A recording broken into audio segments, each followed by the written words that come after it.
Morning दोस्तों, मैं और टिंकू आ गए हैं घूमने और अभी हम लोग इस टाइम पार्क के बाहर वाले एरिया में खड़े हैं और अभी हम लोग जाएंगे अंदर घूमने।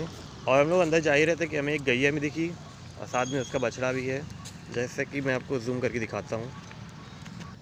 और अब हम लोग आ गए हैं पार्क के बीच वाले एरिया पे, जहाँ पे इस टाइम अभी तो कोई नहीं है।